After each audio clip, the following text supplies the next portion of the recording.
But welcome, and we want to, let me just pull up here. We want to just thank you for joining us today for this session with Omafra and RTO9. We have Kathryn Liotta, who is with Agriculture and Rural Economic. She is the Agriculture and Rural Economic Development Advisor. And we have Meg. And Meg, I'm sorry, I'm going to need you to pronounce your last name. I was hoping you'd come on early so I could ask. Magloire. Magloire, Ngnitedem. Tu parles français, Magloire? Oui. Ngnitedem. There you go. He's a business development consultant for Omafra as well. And with RTO9, we have Bonnie Ruddock here. She's Executive Director. And Lori, is Lori with us yet? I don't see her, but I just sent her a message to make sure she got the link I sent her. Okay. All right, well, keep an eye open for hers. So anyways, let's get started. We want to make sure we end this on time. And so I'm gonna pass it over to you, Kathryn, to take it away from here. Great, thank you very much, Carol. Let me give me a sec to just bring up my slides. Here we go. And I'll just pop into.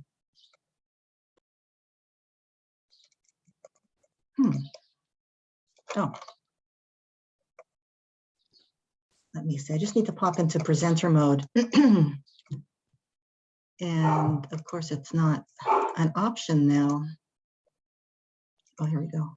Ah, there we are. Sorry about that. It took a few minutes to get organized here.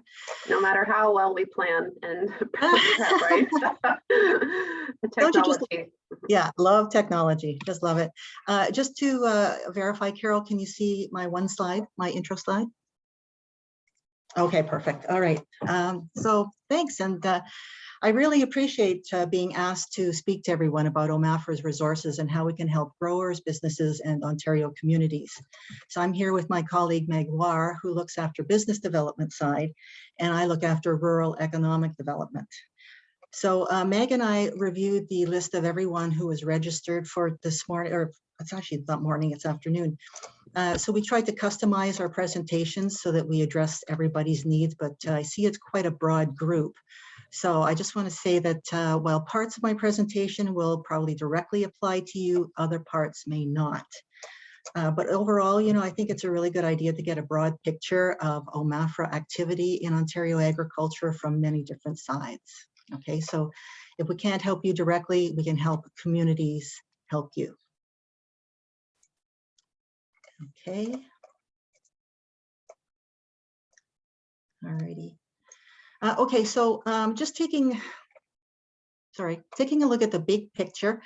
This is a pictograph of Ontario's agri-food value chain, starting from farm operators who are the very heart of Ontario's agri-food community and industry, whether your goal is to sell your products outside Canada through exports, you want to sell your products through food service establishments, wholesalers, or retailers or that sell directly to the consumer, or direct to industry accounts for food processing facilities. Omafra can help you navigate this process. Just a few words then about our wonderful province. Ontario is Canada's most populous province and is a major manufacturing and trade hub. So 39% of Canada's population is in Ontario, and we have 38% of Canada's GDP, which makes us the largest economy in Canada. Taking a look at Ontario's food sector, we generate $48.2 billion in revenue from food and beverage processing, and we employ over 104,000 workers. We have over 57,000 farms in Ontario and more than 4,500 food establishments, over 500 of which are organic. By the way, I don't know if there's any organic companies here, but just to review the organic process or regulation briefly, Ontario does not have a mandatory organic standard. So if you want to sell your organic products as organic in Ontario, you can do so at, say, in roadside stands or farmers markets. Right now they are unregulated. I think this is something that we're working on currently, but we don't have anything in place at this point. So if you want to sell your organic products as organic outside Ontario, then you do need to be certified to the Canadian Organic Standard. And if you want a list of organic certifiers, that's something that I can certainly provide. They are online as well, and they're very, very good. If you want to sell your organic products as organic outside Canada, you need to be certified organic to the destination country's standard. Some of the exceptions are if Canada has an equivalency agreement with a certain country. For example, we have an equivalency agreement with the US, European Union, Japan, Costa Rica, Taiwan, just to name a few. Actually, we have an agreement with Taiwan, not an equivalency. But anyway, there are a number of countries that do accept our organic certification, and you can certainly sell your product as organic in those countries. Ontario has access to natural resources, including fertile farmland and water resources. I've worked in export. I'm kind of on loan from the export department, and we really are very blessed here in Ontario. I mean, I work with several countries, and obviously we don't have any desert in Ontario or really in Canada, but countries like Japan import 80% of their foods and beverage, and that's not something that we have to do. We have a globally recognized regulatory and food inspection system, which is really important. Globally, Canada and Ontario have a very positive reputation for safe, clean food. Now, I'm not going to go too much into the pie chart here, but certainly GDP gives information about the size of the economy and how an economy is performing. You can see the largest piece of the pie here is bakery. We do a lot of export in bakery as well. Billions of dollars of bakery. It's our largest sector production for Ontario.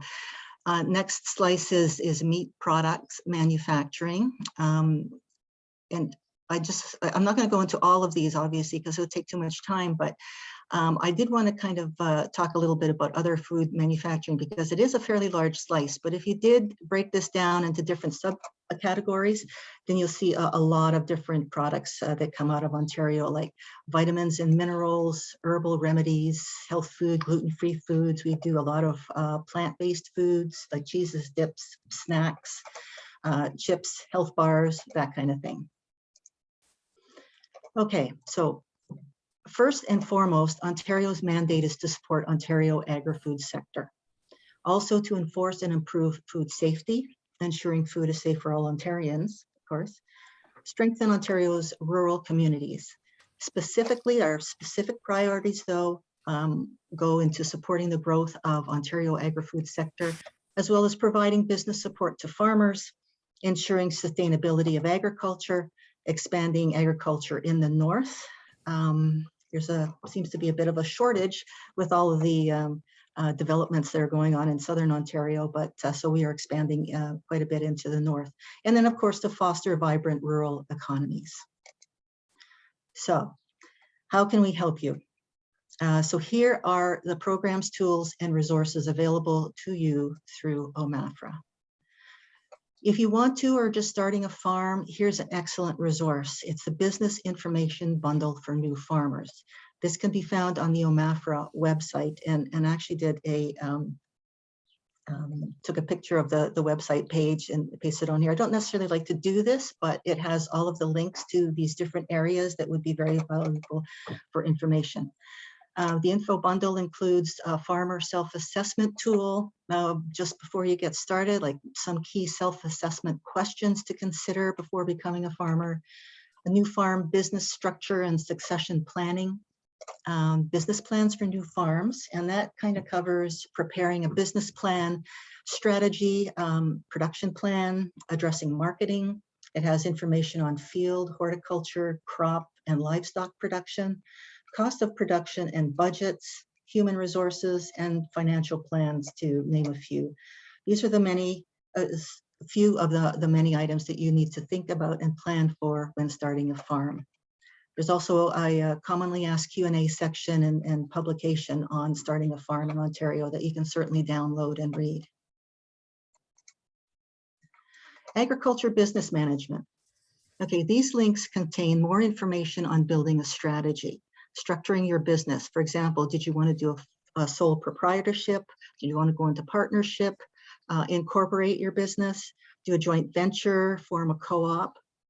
And also agreements like land leases, crop share, farm equipment. Do you want to buy or lease buildings, flexible cash leases, etc. For the financial analysis and management part, there's articles on managing your cash flow, farm analysis summaries, identifying and managing stress. So this is a business owner's guide, and it's not only a business owner's stress, it's also stress of your farm. Is your farm being stressed in any way? Your animals, your crops, etc. It also covers managing commodity price risk using hedging and options, taxation, GST, transfer of farm business assets to family members. Okay, the human resources part considers the Agriculture Employees Protection Act and the Occupational Health and Safety Act. Both of those acts are in there. If you're employing people on your farm, then you might want to become a little bit familiar with some of these acts and regulations. Also, creating and implementing a human resource management plan, health and safety checklist, paying wages to farm family members, Canada pension plan, etc. I'm not going to get into succession planning at this point. So Omafra Updates, or agriculture updates. One of the many things that Omafra really excels in is providing information. I would recommend that you visit the website and spend some time surfing the links to specifically what you're looking for. As you can see, that we're very broad in the information that we have to offer online and with our staff. So definitely take a look at what specifically applies to you. I'd also encourage everyone who's interested to subscribe to our email notices, the newsletters for updates, as well as subscribing to our blogs and podcasts. So we used to do a lot on newsletters to keep everybody informed, but we're kind of moving away from the newsletters and getting more into blogs and updates. You can sign up for as many as you like online. Certainly just click on the link there on the slide, and you can subscribe. There's so much information on the Omafra website. I won't be able to cover really a fraction of it, but I just want to mention a few of the items now so that you know there is information available to help you with just about anything that you're going to face. So information on, say, crops and horticulture. Whoops, you can find out about, pardon me,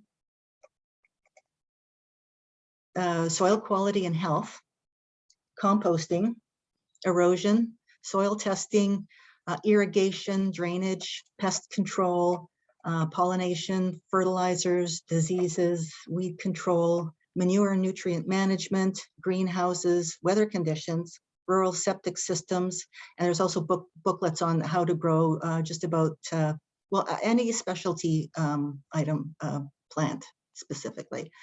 Also information on pruning, turf grass management, crop protection for nursery and landscape plants, lawn maintenance, bird control, repair grafting, cooling systems and warming systems.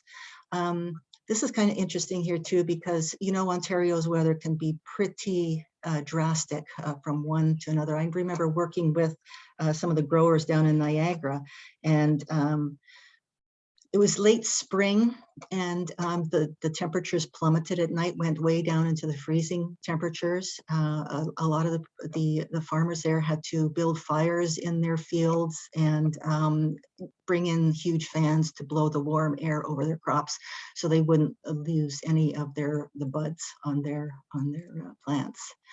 That was a crazy week.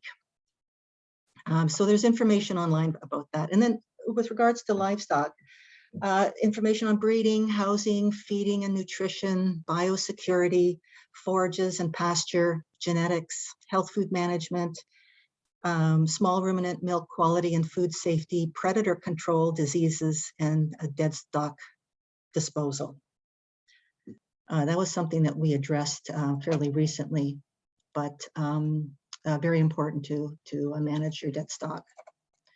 Miscellaneous items, they also has items and articles on reducing the risk of fire on your farm, calibrating air blast sprayers.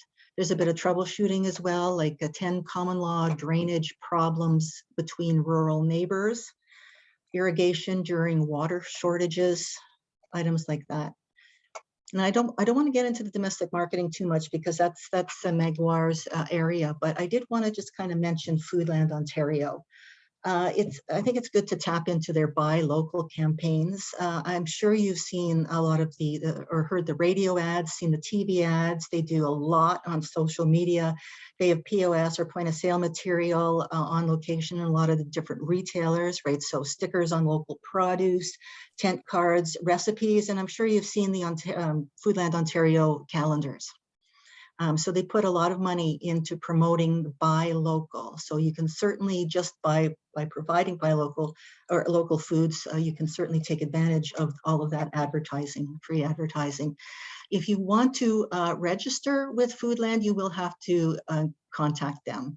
And that would include, getting little stickers that you can put on each individual, say apple, if you're growing apples or your produce that go into retailers. They're very good. Okay, this is an example of one of the webinars and workshops that we offer periodically. Obviously, this one is past, but just check the website for any new workshops and courses that you can take or sign up for some of the blogs and newsletters. Here's another one, Selling Food to Ontario. This is really great for just about everybody who wants to expand their business or even start getting into the retailers, food service establishments, etc. Access Ontario's agri-food value chain, like I mentioned in slide 2.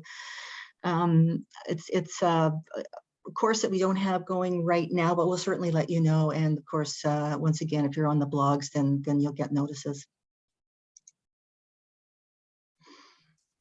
Okay, so throughout the pandemic, we've serviced clients remotely and will continue to do so. I had mentioned before that we have a team of rural economic development people, one of which I am, and then business development staff, and you'll hear from Magloire very soon. You can reach out to any member of our team or call a contact center for the correct advisor. If I were you, I know you're going to get a lot of information in this afternoon's program, but if I were you, I would certainly, if you're going to remember one thing, it's the phone number for the contact center. Because they really, they provide a lot of technical support, specialized program information on agriculture, rural economic development, farm business management, food safety. They also, and various other sundry government programs and services.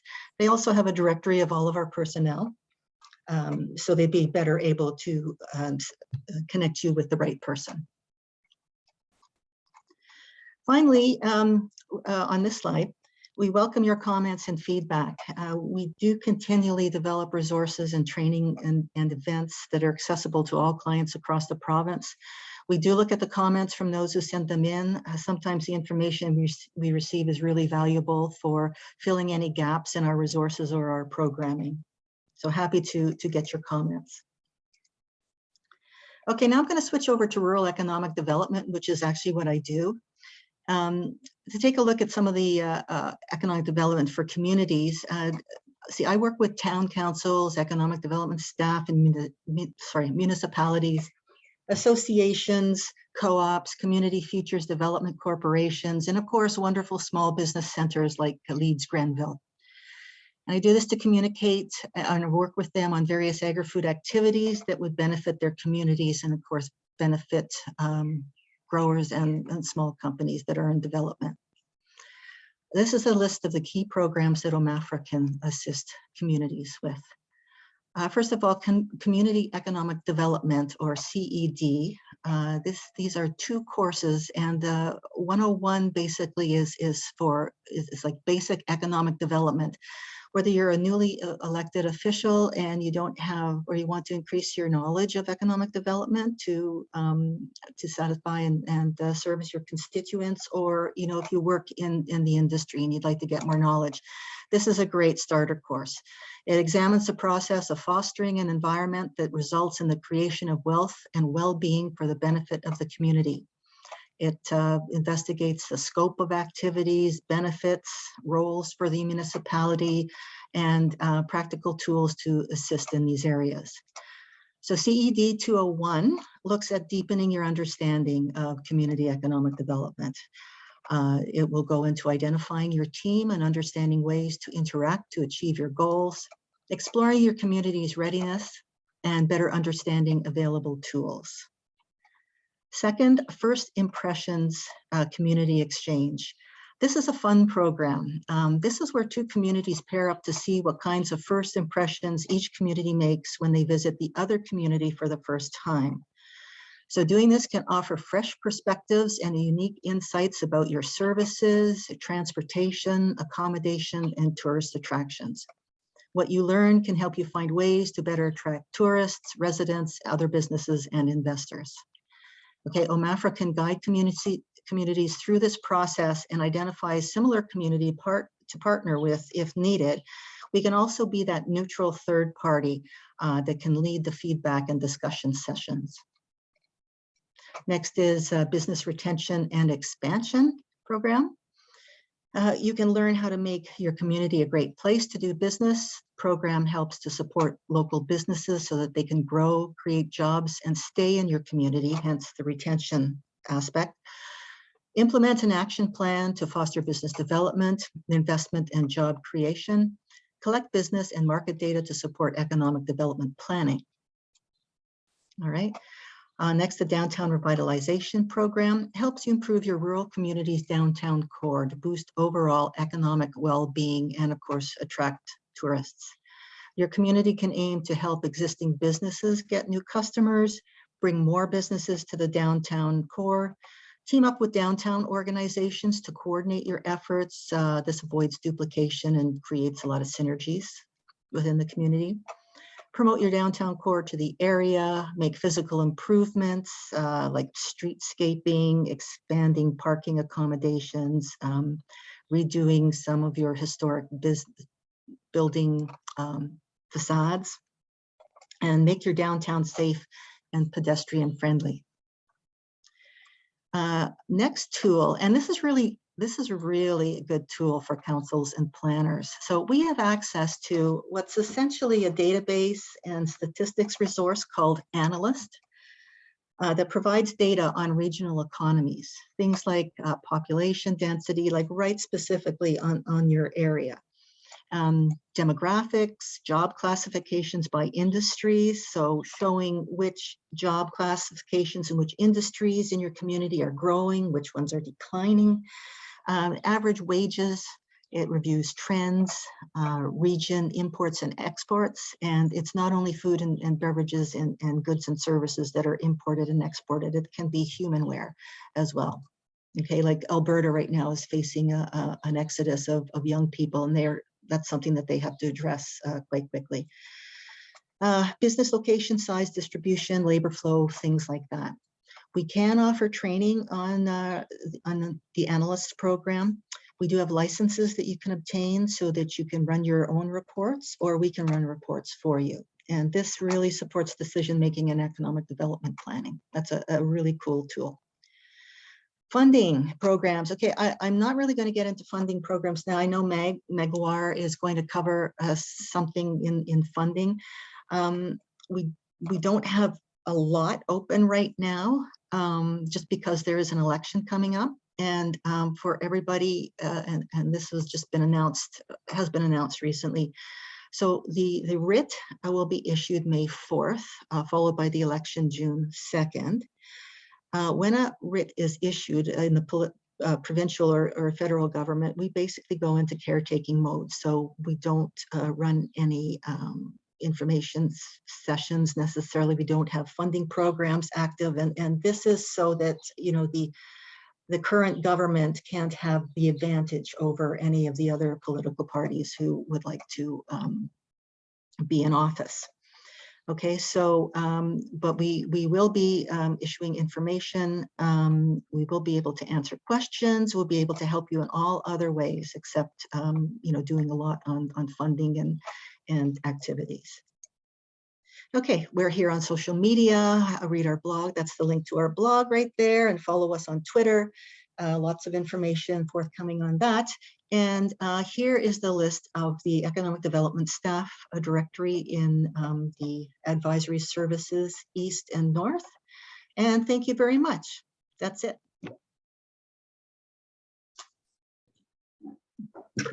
Thank you, Kathryn. Meg, are you up next? Sure. Right, so.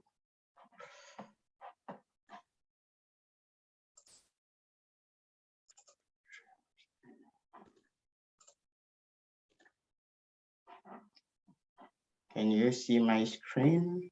Yes, we can. Okay, perfect.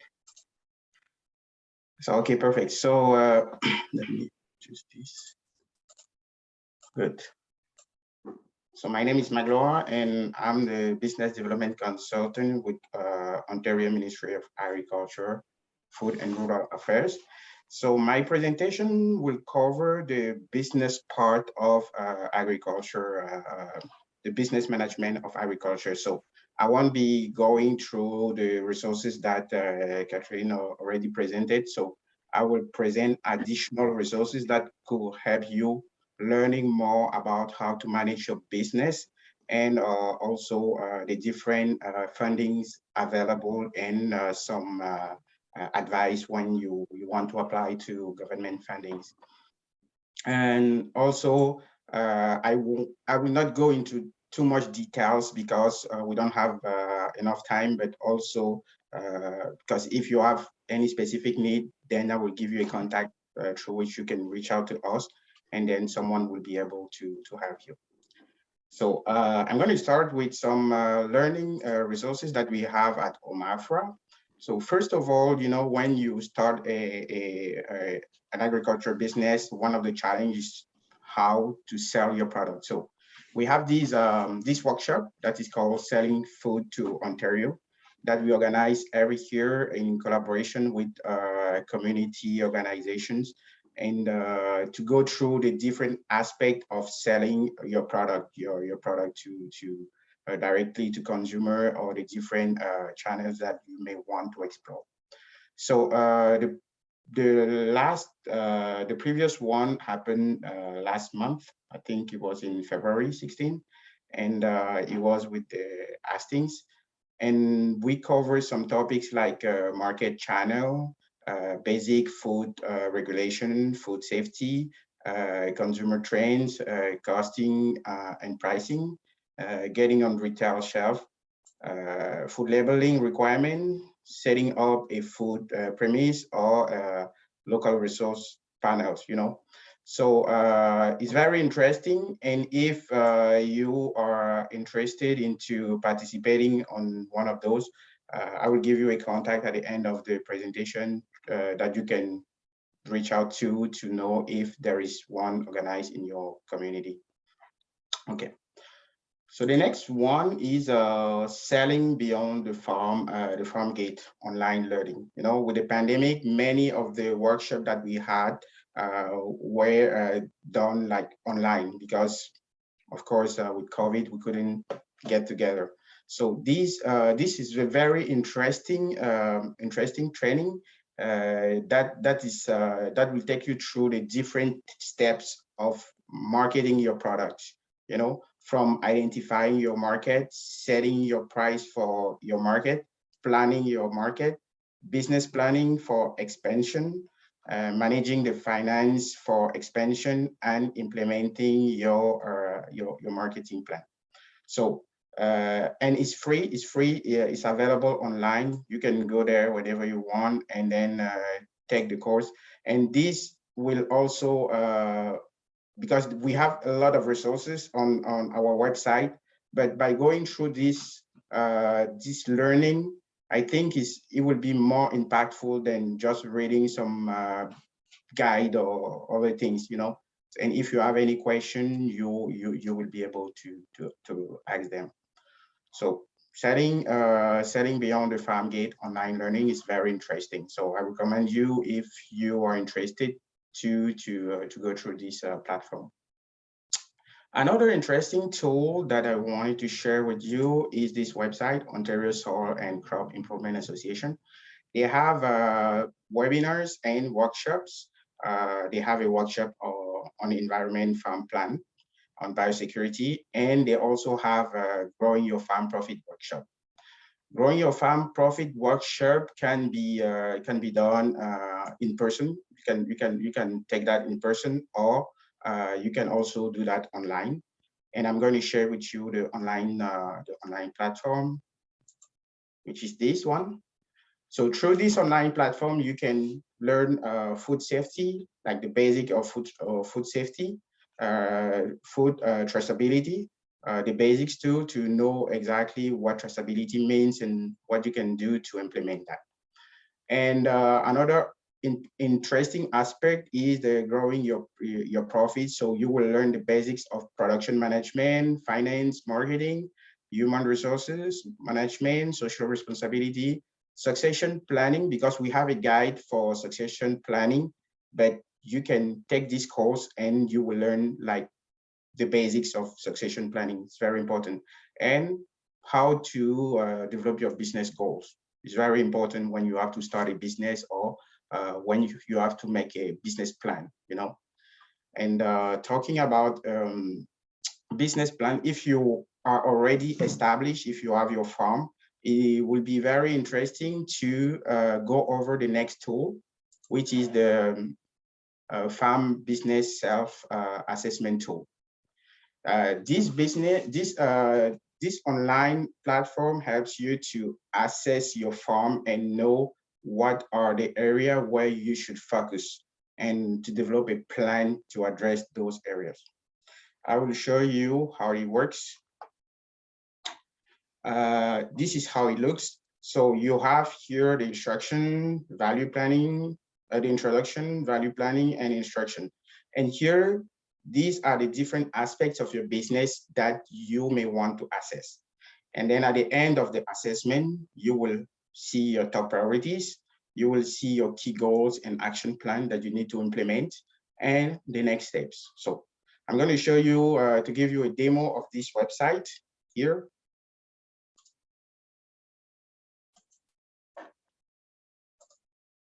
Okay.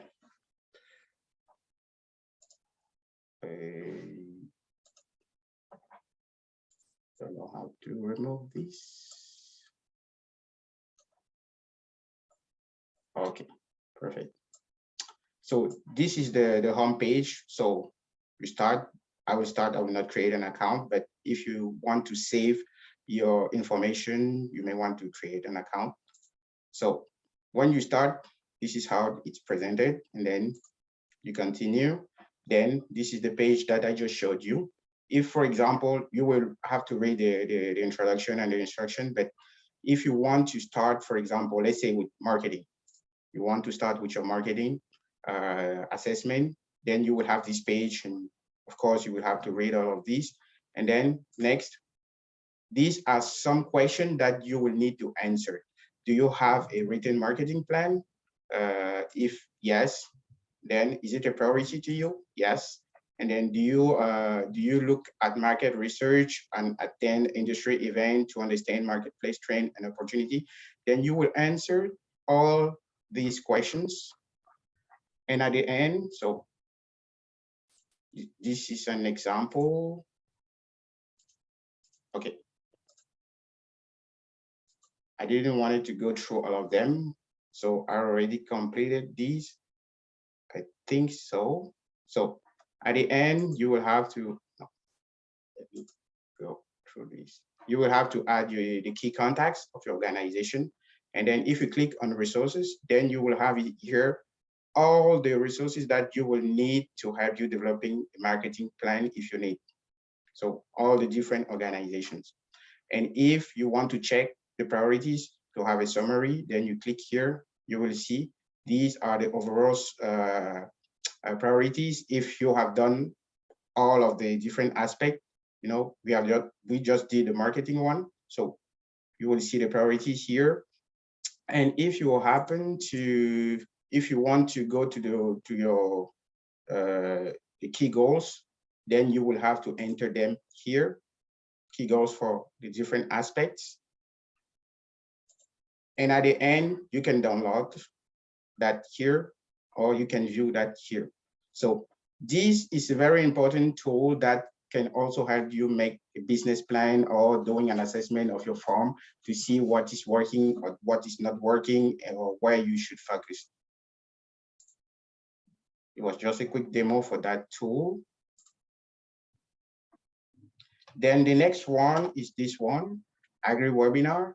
It's very interesting. It presents several webinars done by industry experts. For example, when, for example, there is a new program that is available, that is open, sometimes the webinar is posted here. So it's always interesting to come here and see what is happening or what is to learn about some industry topics. It's very interesting.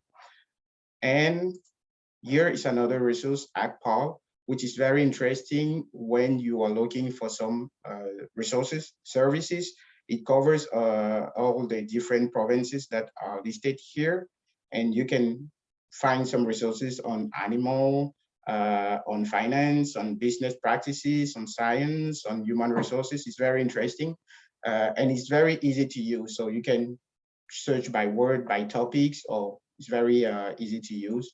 And I recommend you, if you need to one resource and you don't find it anywhere, you can come here, and then it will direct you to the right resource on the website that you that you may want to explore. And also you can select by region. For example, Ontario, you will see everything you are looking for in Ontario. Next, I will cover the funding programs. Funding programs, okay. Funding programs, we don't have too many fundings open here available, as Kathryn mentioned, but it's always good to keep an eye open on the Canadian Agriculture Partnership, which is a federal, provincial, territory initiative.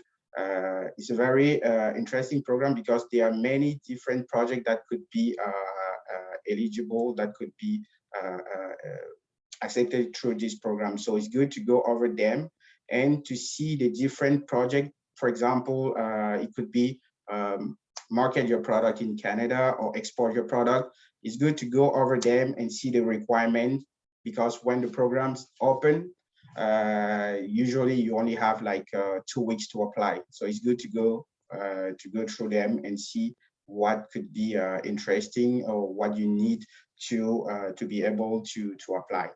And I have added some links to see some basic requirements that you need to know when it comes to Canadian Agricultural Partnership. And also there are some videos too that you can access through this link that you can go over to see how to apply to these programs, and also some tips and how to submit. Next, these are two programs that are currently open. So the first one is the Ontario Agricareer Support Initiative. It's open up to April 7. And you have the Livestock Veterinary Innovation Initiative that will close, like, I think it's tomorrow. Yes, that will close on Thursday. So those are the only two programs that are available. And if you need more information, here are the links to go over them.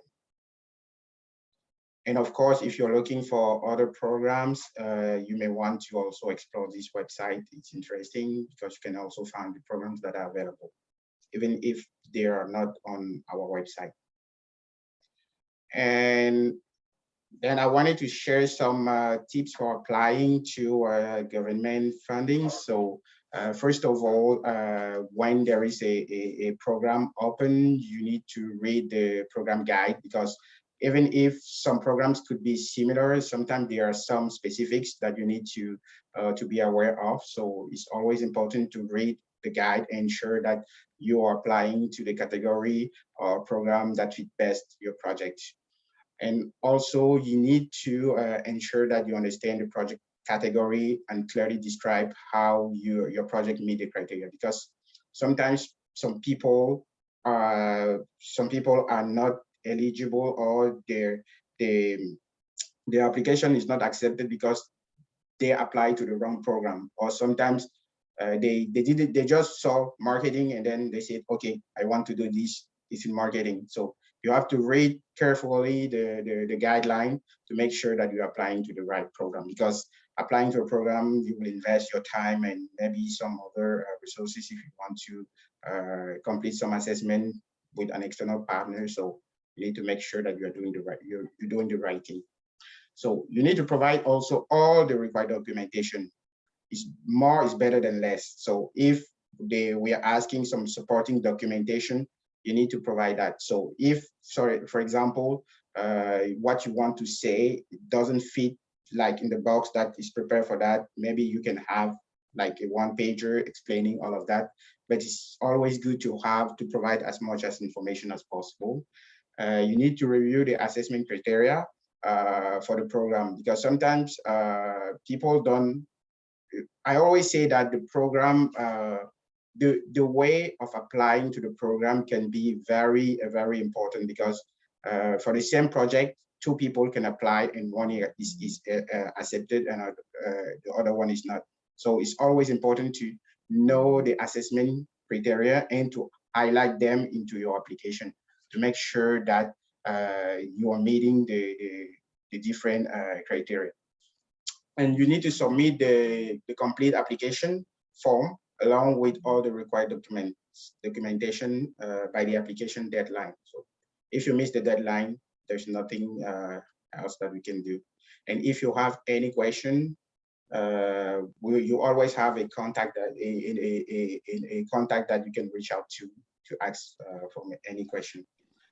And if you have any question about the different program, the resources, or you want to contact or you need some expertise at Omafra, this is the magic number that we have here, and the email. You can reach out to them like every day in business hours, and then they will direct you to the right person to address your question.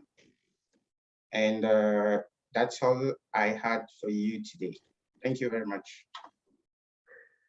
Thank you, Magloire. I really appreciate that. That's a lot of useful information and programs, and the sites there. It got me excited. I'm not even running a business in this industry, so I hope we'll try to get a lot of these. If you weren't able to catch a lot of these links, we will definitely get them to you. This session is being recorded as well, so if you would like to have the recording, please let me know. But we should have about 10 minutes. We're going to have Bonnie speak and Laurie from RTO9 right now. And when they're finished, we'll have about 10 minutes or so for some questions, question time. All right. All right. So Bonnie, where are you? There you are. Hi. I'll see if I can spot you. Can you actually make Laurie the presenter, please? Sure.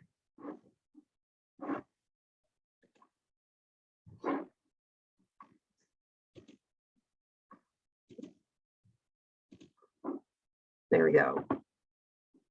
Hi, Laurie. Hi. Okay, and I'm going to share my screen. Make sure I share the one with you, right one. I'm going to be your Vanna White today, Bonnie. Awesome, thank you. Okay. Okay, perfect. Thank you for having us here today, and good afternoon, everyone. We'll go to the next slide, Laurie. Okay. So I am Bonnie Ruddock, the Executive Director of RTO9, and I have with me here today, Laurie McIsaac, our Director of Experiential Tourism Development. So what is RTO9? Oop. Laurie will back up there for a second. There we go. Okay. So back in 2009, there was a report commissioned on tourism in Ontario. And one of the recommendations out of that report was to set up regional tourism organizations. This is done in other provinces, so Ontario got on board, and they did it in 2010. So there are 13 across the province of Ontario. It was recognized that there was a need for regional tourism to happen within these sort of subsections of the province. We are a not-for-profit organization. We are incorporated, and we work with 10 destinations across Southeastern Ontario on various things, from marketing to product development to workforce development. We are governed by a 13-member board of directors, and the board of directors has representation across the whole region of Southeastern Ontario. So our borders do go from the Ontario-Quebec border right through to Trenton. We do go down into Prince Edward County, and then we head up into the Rideau Canal, and we actually share the Rideau Canal with 2 other RTOs.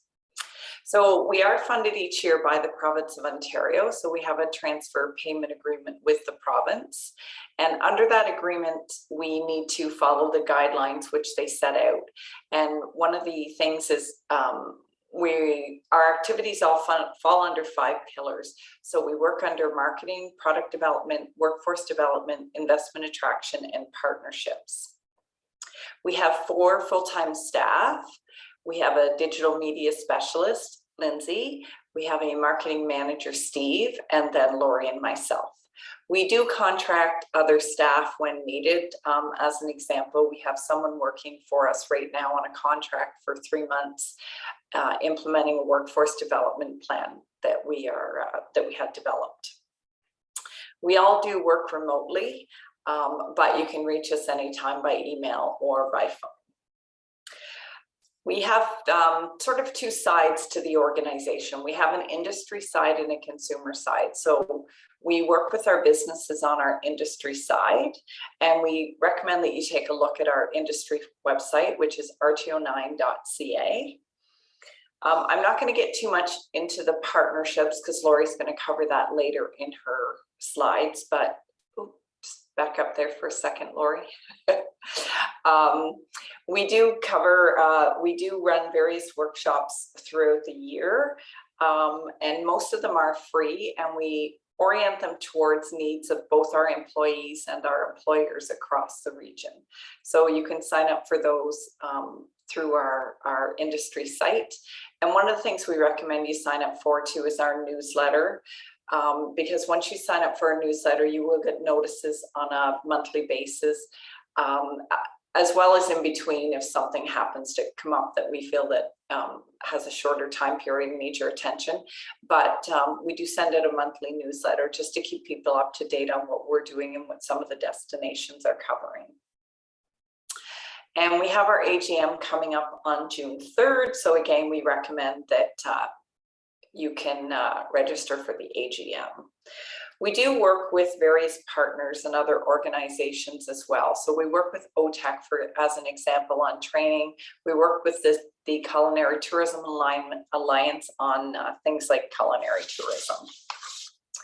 We do a variety of research each year. We've been working with an organization called 2031 for probably about 5 years now. They do both consumer and industry surveys for us. We do post external information as well, like labor market data, travel trends and perceptions, different reports that are done either by provincially or nationally. Marketing, we do have some co-op opportunities that we work with our various partners on. So an example of this would be our cruise campaign that we would work with our various cruise operators on across the region. So how you can stay connected with us again through our newsletter, through our various social channels. Lindsay, our digital marketing person, works on all of those channels, both on the industry side and the consumer side. And in terms of resources, we have various presentations on the website.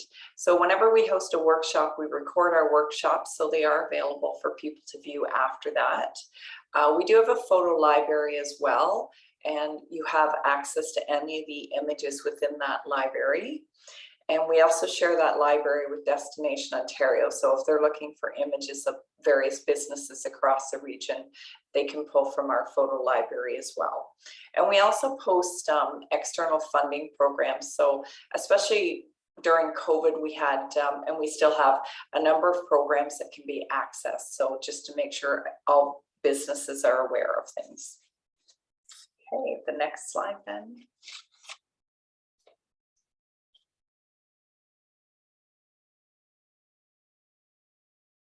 There we go. So this is our consumer site.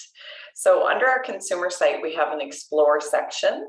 The consumer site is southeasternontario.ca. So under our explore section, our site is really content driven. So we have multiple blogs on the site. We talk about various activities that people can do, as an example of cruising, and we really take a regional approach. So the idea is to get more visitors to come to the region and spend longer time here and doing things across the region, so visiting various destinations. And we've also built some itineraries. So we have seasonal itineraries, and again, the idea is to move people around within the region and just keep them here longer, and they hopefully spend more money then. Recently, we've just added an Indigenous section to our website. So there's a piece on history and experiences. We've been working with Indigenous Tourism Ontario in terms of product development and to assist operators as well. So our destinations, we work with 10 destinations across the region. So what we do is we push anyone that lands on our site, we push them out to those various destinations as well, so that people can understand the full gamut of what they have to offer as well. And we do encourage you to work very closely with both your destination marketing organizations and your destination marketing programs as well within your regions. And events, we do have an event listing, so it is categorized by the destination. So if you're looking to visit, say, Belleville, you can click on and see what events are happening in Belleville. So, and as I mentioned earlier, Lindsay does manage both our industry and our consumer sites with our different various social channels. So tag us in terms of our social channels. If you want us to see anything that you're posting, just make sure you tag us. And that way it pops up and Lindsay's aware of what's going on. So the tourism economy in Southeastern Ontario. So 2019, so prior to the pandemic, we were looking at 1.1 billion visitors spending in Ontario. And there's over 10,000 jobs just within Southeastern Ontario. And it generates approximately $341 million in tax revenues. And as you can see at the bottom, the food and beverage is the highest spend of the different categories that are outlined there. So these numbers have dropped significantly in the past 2 years, but you know, economists and researchers are telling us that travel is going to rebound. It's just going to take a while to get there. So I just wanted to talk a bit about some of the key market trends. So Destination Canada's research tells us that there has and is a shift in tourism expectations from visitors. So they're looking more for adventure and experiences, more outdoor activities, connecting with place and nature, more focus on family and mental health. They're looking at rediscovering Ontario and Canada. We are considered a safe place to travel. Sustainable tourism and more green travel is also on the rise. So after 2 years of lockdowns, spending priorities have increased. People are reevaluating their priorities, and travel's no longer considered just a luxury. It's becoming a real need and a want for people. So there's definitely lots of opportunity there. Next slide. So why agritourism? So pre-pandemic, agritourism was on the rise, but this shift is definitely continuing to grow. And again, consumers want to connect more with people in place. They want to grow together as a family. They're looking at refreshing and renewing themselves and can be done through outdoor activities. These experiences in rural tourism settings offer a peaceful environment for rest and relaxation. Consumers are looking for experiences that stir their emotions. They're looking for adventure and fun. This is an escape from their otherwise busy and stressful lives. They're seeking clean air, natural environment, and quiet surroundings. The need to learn has become prominent. They want to study culture, they want to explore food and wine, they want to rediscover themselves, they want to touch or feel or taste something that is different. So they will travel back to relive fond memories as well from their childhood. Although they're paying for stuff during their visits, such as their accommodation and their food, what they're really doing is they're buying a journey for themselves to reminisce. Next slide. So there's different types of agritourism experiences that can be undertaken. So things like farmers markets, bed and breakfast with, say, cooking classes, horseback riding, sleigh rides, any interaction with animals or farm to table dinners. So there's lots of experiences that can be created. You just need to use your imagination, partner with your neighbors, and be creative. And the next one. So as an example, Springfield Farm, which is located in South Glengarry, they put together an event to highlight local food and culture. The event was sold out. They worked with Chef Joseph Sawan. He's the chair of the Indigenous Culinary Associated Nations, and guests enjoyed culinary specialties from First Nations. The event also exposed visitors to local Akwesasne artists. So this is just an example of how the farm had changed what they were doing and stepped into sort of that agritourism field, and has now been able to just generate a different source of income for themselves. So I'll turn it over to Lori now.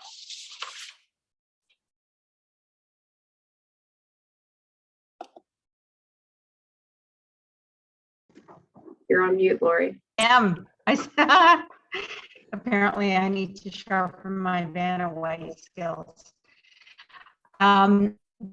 Thanks, Bonnie, for that. So I'm just going to continue on a little bit from Bonnie's presentation.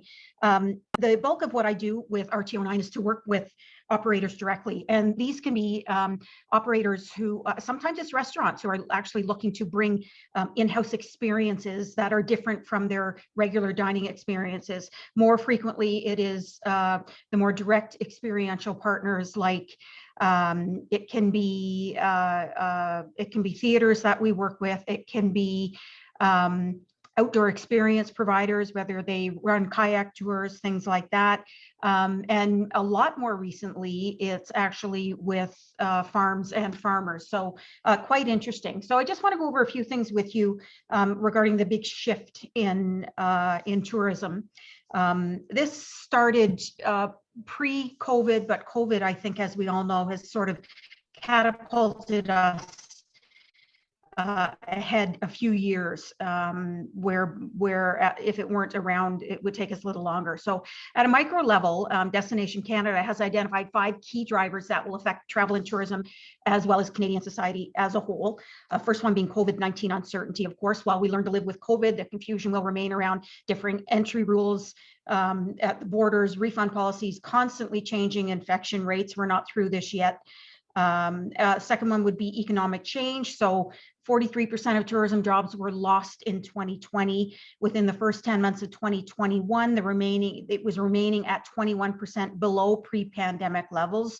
And while household savings have historically declined after a crisis, Canadian savings per household have actually gone up. That is a reflection, of course, of everyone's inability to travel and concern for health and safety. So they just kind of shuttered in place for the most part. Third one being social change, the need for diversity and inclusion is key to building a more sustainable, equitable, and representative society that the tourism industry must embrace for the future. And we certainly are embracing it as an RTO. While the pandemic exposed systemic racism and structural inequities around the globe, a newfound awareness is providing a unique opportunity to catalyze real change and work towards genuine reconciliation. So we're, the fourth one is climate change. Increasing frequency of intense or extreme weather events negatively impacts, of course, tourism among just about everything else out there. And we rely, as an industry, on a sense of security in order to recover.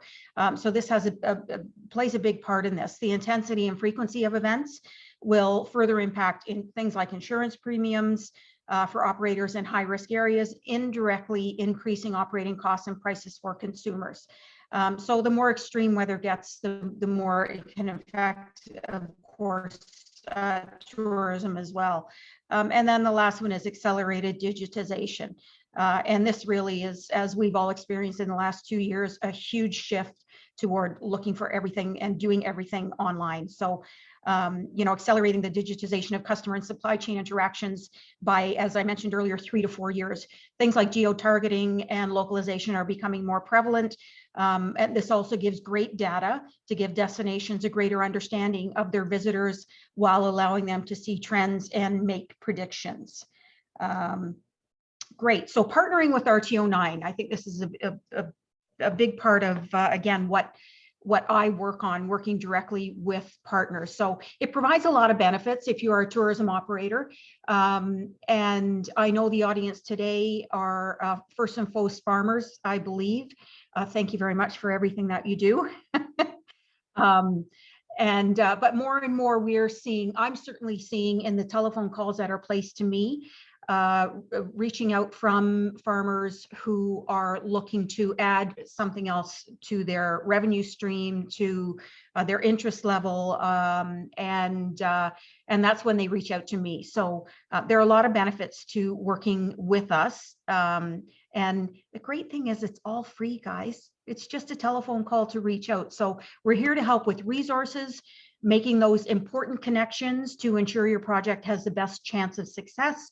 We can help you during the ideation phase. So if you're thinking, I'd really like to do something on my farm, I'd like to bring more people in, I'd like to host a unique experience, or maybe it's just a one-time event sort of things, I'm your girl. Please reach out. I can help you work through that process, what it looks like. There may be an opportunity for funding there. Now, our funding window is usually open only once a year, but because of COVID, the last 2 years, this one included, we have opened 2 separate windows. So our most recent window closed March 6th, but if you're looking at something, an event or a tourism product type of thing for the fall or early winter up until March 31st, we go by the government fiscal year, then we have a second window for applications from July 5th to July 25th.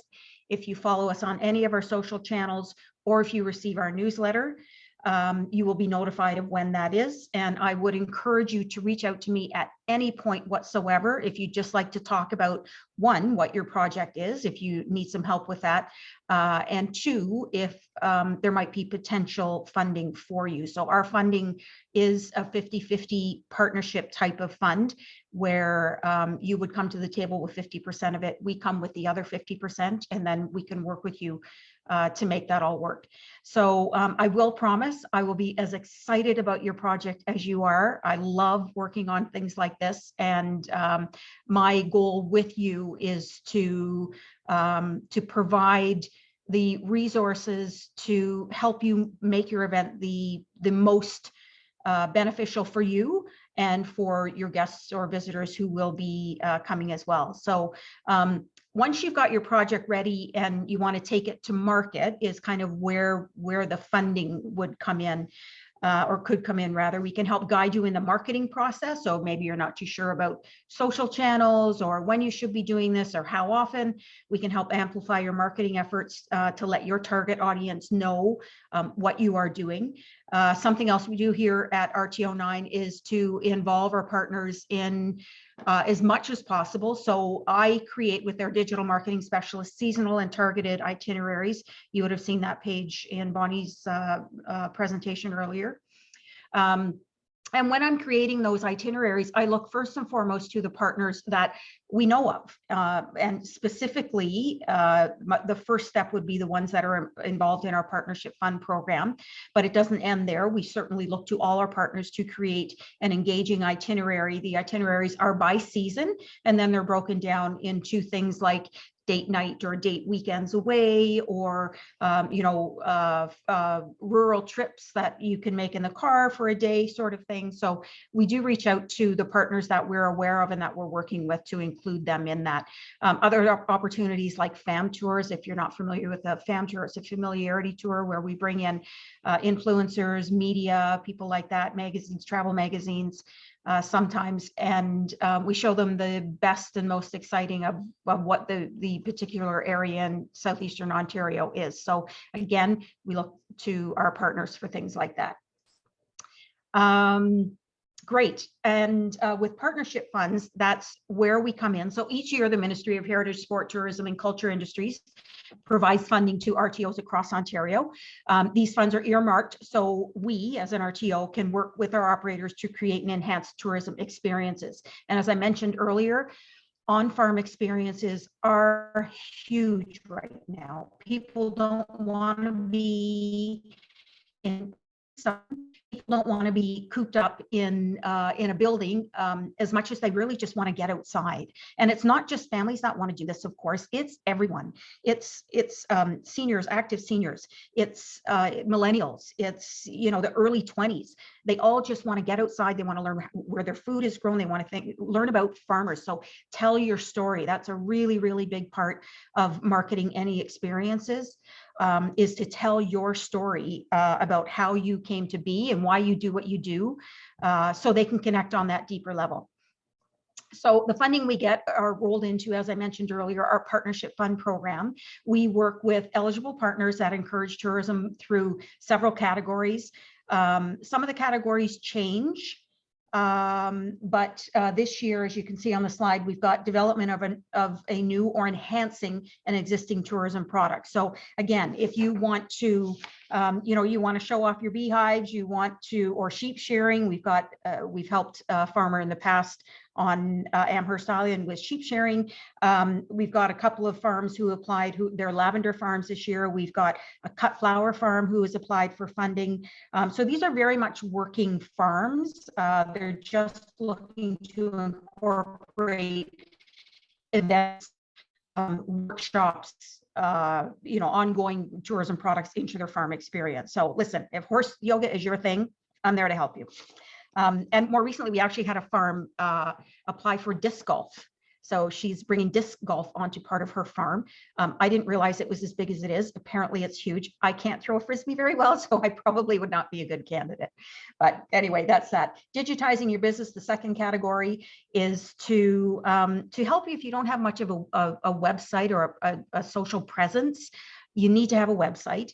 And I do see some partners, some more mainstream partners who are opting just to go to Facebook.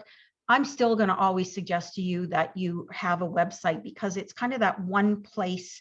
It's sort of a bigger platform, if you will, visually. But for digitizing your business, let's say you want to introduce an e-commerce platform. So we can help you with the costs associated with an e-commerce platform. Let's say you don't have professional photography or videography, and you would really like to upgrade your presence. Then those are the sorts of things that you can apply for funding for. Or if you don't have a website at all and you want to hire somebody to develop that website for you, under digitizing your business, you can apply for the funds to hire somebody outside of that. Signage is a new one that we brought in this year, and this is a directly related to the feedback I receive from the partners that we work with.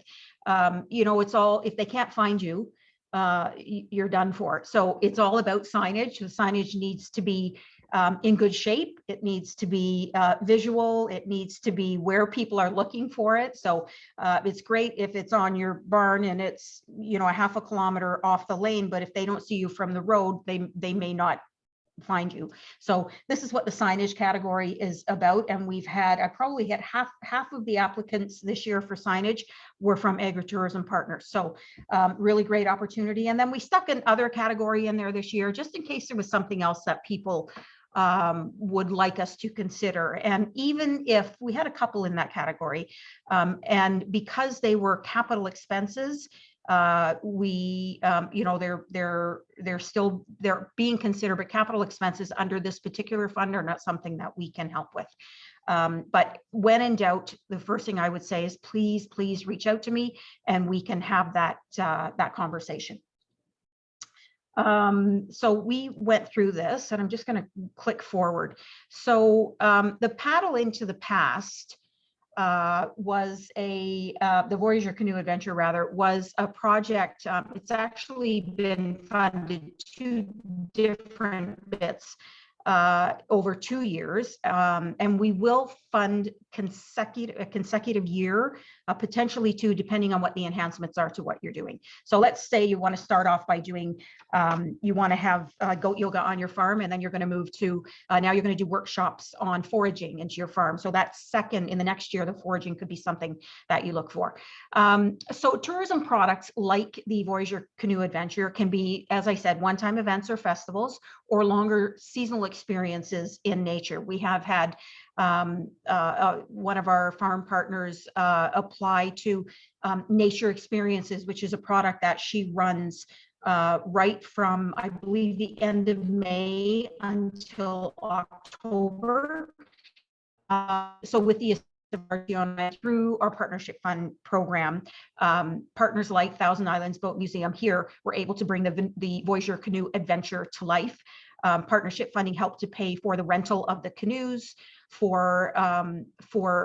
had some training of the staff that were brought in, and the event overall was just, it was really well done. The park was just really, there was a big buzz around this, and it was, of course, this was just as we were coming into COVID. So actually this first one, you'll see a slide in a moment, which is after COVID. This is the one pre-COVID, but it was a true success for them. They had 6 departures scheduled a day for 10 people, and it's now in its 3rd iteration this year. So we helped pay for, you know, a fair bit of that. There was some social media in there that we helped with as well.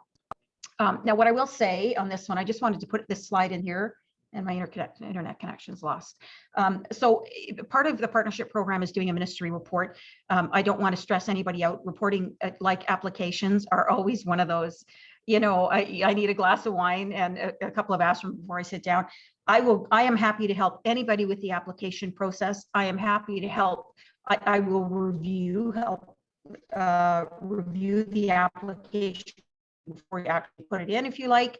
And when it comes to doing the ministry report, it's only about 8 questions. We're not looking for novels here. As a matter of fact, the longer it is, and I would say the same for your application, doesn't make it a better application, because when our external reviewing team look at applications that are 15 pages long, they go grab the wine and a couple of aspirin. So I would say just keep it all manageable, but I'm here to help you through the entire process. Don't ever want you to feel that you are on your own on this. So this was just, they included some metrics that they had. Metrics are really important. The ministry wants to know, one, that you're measuring what you're looking for. It doesn't have to be fancy like this. You don't have to do a pie chart, but we just want you to talk about, did you meet your goals? Did you not? Things like that. So that's a little further down the line, but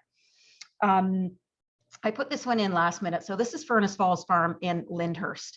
And Wendy from Furnace Falls is just a joy to work with, let me tell you. So this lady has a working farm. She's got donkeys and chickens. She has she sells plants out of a greenhouse. She's got a market that she sells not only her products, but products from around her area. And then she had a barn for weddings. And then COVID hit. And of course, overnight, she lost 30 weddings. So she had to pivot. There's that word again that we all at this point probably hate, and she pivoted really well. So in between the start of COVID, when all of her weddings ended, She went through a few different things that she did. She had a fantastic European Christmas market in December. I attended it. She had at least 1,000 people there. I think when she counted, it was like 1,300. And this just took place, which was a Mardi Gras concert, part of a concert series now that she's got within her barn. So she's really headed in a direction that she's happy with, and it's doing really well for her. So she's a partner with us this year, and I believe she has an application for next year for something new yet again. So something to consider. So the creation of enhancement of festival events are vital to tourism. Visitors look to find these types of experience to base their visit on to the area. They provide broad economic impact by providing visitors the opportunity to visit local retailers, museums, restaurants, stay overnight with accommodators, things like that. The more partners that are involved, and if we do speak, I will talk a lot about partners.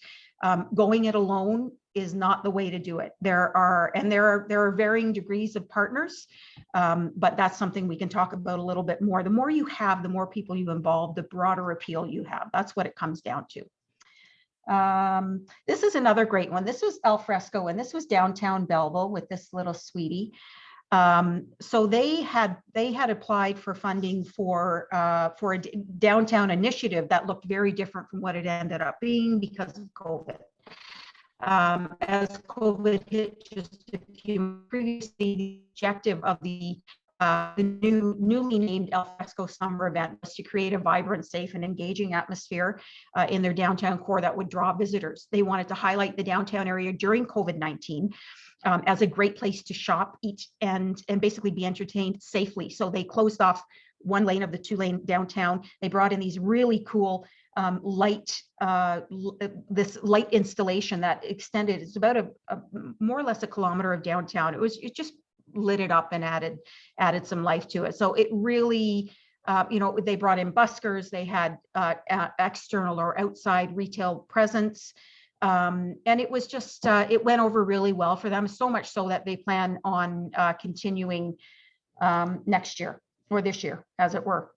And as you can see in this slide, and I hope it's big enough for everyone to see, sorry, I'm looking at my other screen here. They did bring in a lot of into their retail. They created this Saturday breakfast club with these this group of restaurants here. They had music in the air on Friday, so outdoor music bands, and then Twilight Thursdays to kind of extend it out into a long weekend. All in all, just was a really great start for them. The next one here is Comedy Country, and I think we're probably being pushed for time, so I'm going to just fly through these last three. So this partner, who is Comedy Country, the intention pre-COVID, of course, was to have this indoor comedy series event, and of course that all went down the tubes when COVID came. So what they ended up doing, they got super creative. It was such a neat project to work on them with. What they did is they built a stage on the shoreline in Picton and invited everybody to either grab their boat or rent a kayak from a kayak supplier just down the road, pack up your picnic and whatever else, whatever goodies would be in your picnic basket, wink, wink, nudge, nudge, and anchor just offshore and watch the concert. And it ended up being one of the best concerts that they've had. And I think, when you bring things into a different environment, people get a little bit more excited, but it turned out really well for them. So much so that they'll probably look to hold things like that again in the future. Oh, I'm going to whip right by signage. We talked about these. Yeah, so the last thing I'll end with you is we are here to help from a tourism perspective, of course. So if you're looking at something, and you're not sure what it needs to look like, or who you need to involve, or how we can help you along the way, please reach out to me or Bonnie, and we can talk about that and help you get it moving forward. Thanks. All right, thank you, Lori. Lots of great information. So I want to just open it up right now to for anybody who has a question. This is your time.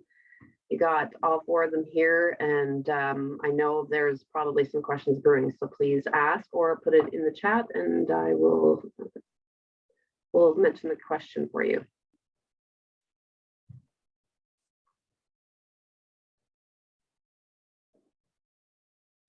There's no stupid question. If one person has a question, I'm sure another 2 or 3 have the same question.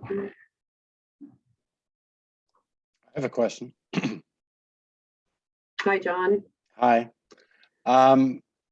We're in this year's budget. I'm a councillor in North Grenville, and I former chair of the Kentville Farmers Market and former executive director of the BIA. For a little bit of background, I sit also on the Agriculture and Rural Affairs Advisory Committee, and we're currently working with the Planning Department to fill out programs for a CIP, a rural CIP.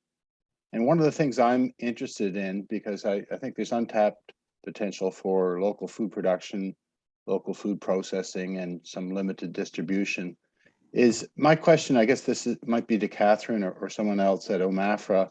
What kind of programs can we create, or that you are aware of, that can help stimulate a local food system? In other words, are there incentive programs out there for local restaurants, etc., to acquire local food? And I think it would have to be on a regional basis, because I'm interested in trying to stimulate local food production, to graduate kitchen markets into kitchen gardens into market gardens, and to expand the farmers market. So I'll just leave that with you, and maybe we can brainstorm on some ideas. Yeah, thanks very much, John. Appreciate it. Oh, I'm actually going to bring in Meg, if you don't mind. Meg, could you come on? And I don't know of any specifically myself, but perhaps Meg might have some comments.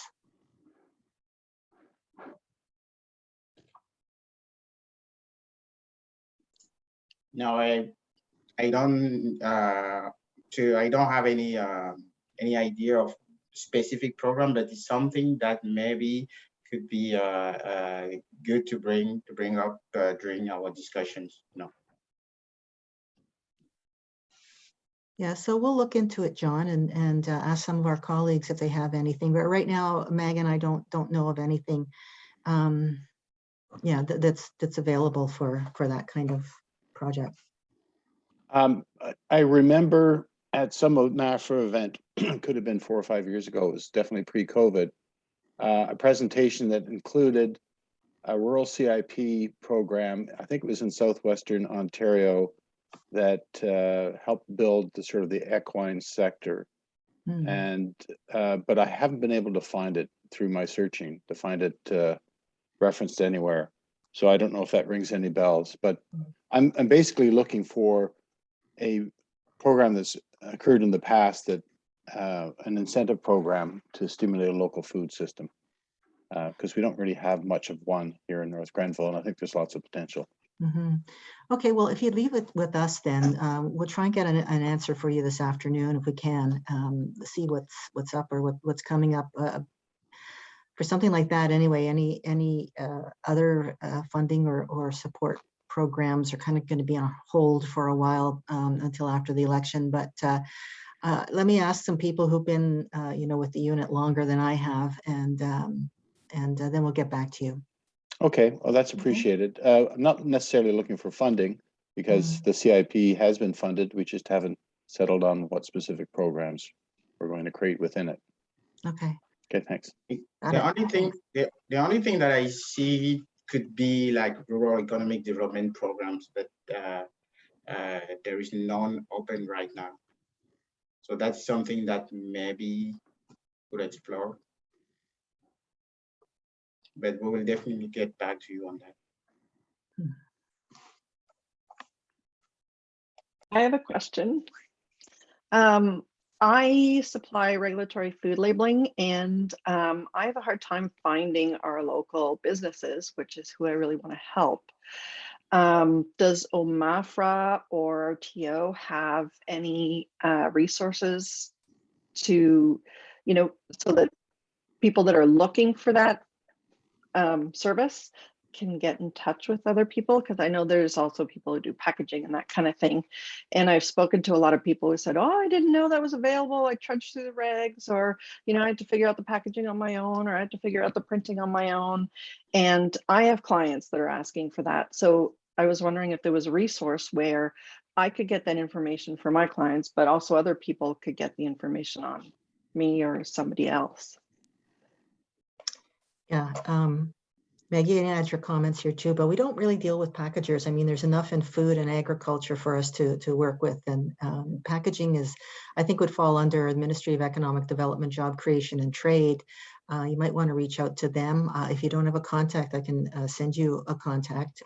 They're really good, and they deal with all non-food products. So they might have a database. I know we have a database of all food processors. We have a lot of farms on it. We have a lot of not really support services though, unless it's specifically dealing with agriculture. I mean, right now we're kind of getting in, excuse me, a little bit into agri-tech, which is way out of our realm, right? We were kind of battling with MedCat to who would get that one, and we won, but just because it's so relatable to agriculture, but it's very complicated.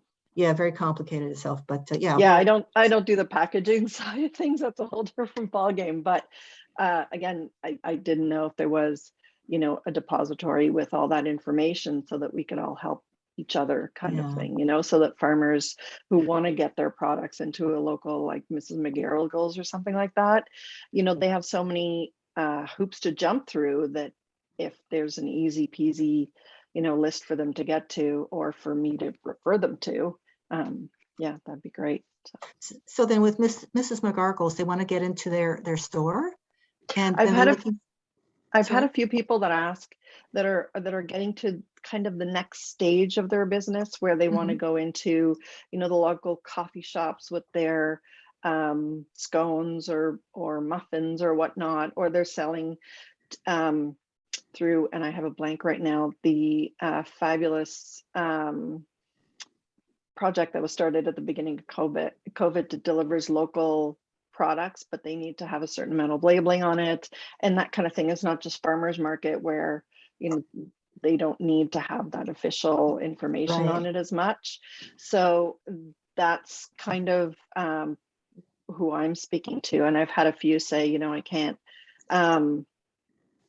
sell here or there because, I don't know the process for X, Y, and Z. And I completely understand you have your hands full with just the one side, but I've looked for that for, more locally, because there's a lot of print houses and packaging places all over the place. But I work here and I'd love to refer them to somebody local as well, right? So that's kind of what I'm more looking for. So yeah. So bakery is very low risk as far as food safety goes. If they're getting into more things like sauces and where they need glass, could I suggest maybe a co-packer who has food safety certifications?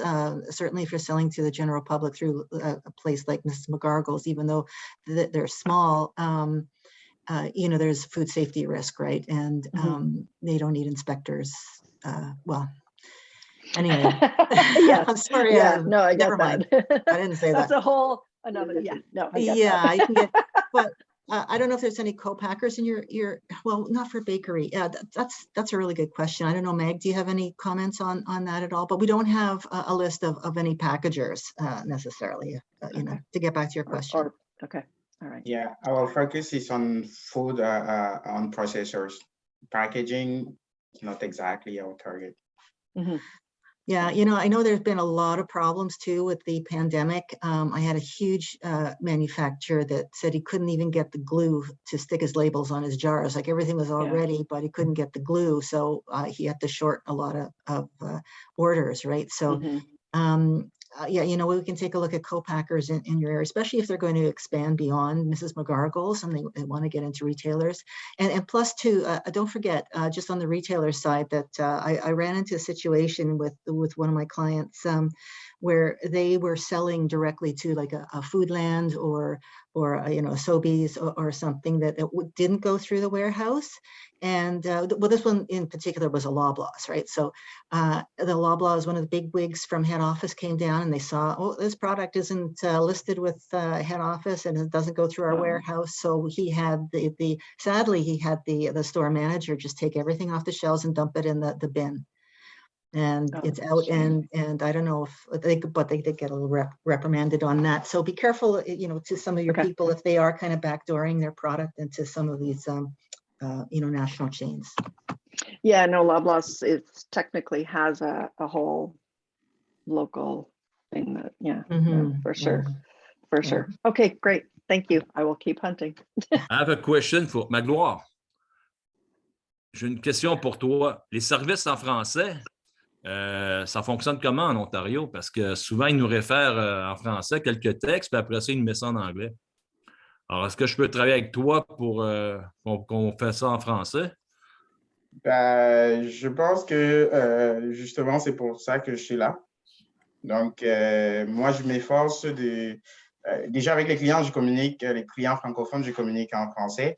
Les communications, c'est en français. Et j'essaye de tant bien que mal pour que quand on fait des communications, que ce soit en français avec les clients.